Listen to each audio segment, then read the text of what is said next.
اور رسول اللہ صلی اللہ علیہ وآلہ وسلم آپ نے فرمایا من عال جاریتین فاحسن الیہما، وہ شخص جس کی 2 بیٹیاں ہو یا 2 بہنیں ہو،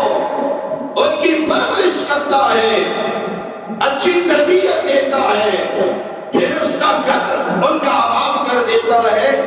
اللہ عز جلال کو اس کا یہ عمل اتنا پسند آتا ہے، رسول اللہ صلی اللہ علیہ وسلم فرماتے ہیں قیامت کے دن وہ میرے ساتھ اس طرح کھڑا ہوگا جس طرح یہ 2 انگلیاں۔ رسول اللہ صلی اللہ علیہ وآلہ وسلم آپ نے فرمایا ان من احبکم الی واقربکم منی مجلسا احاسنکم اخلاقا، قیامت کے دن اللہ رب العزت کے قریب سب سے پیارا وہ ہوگا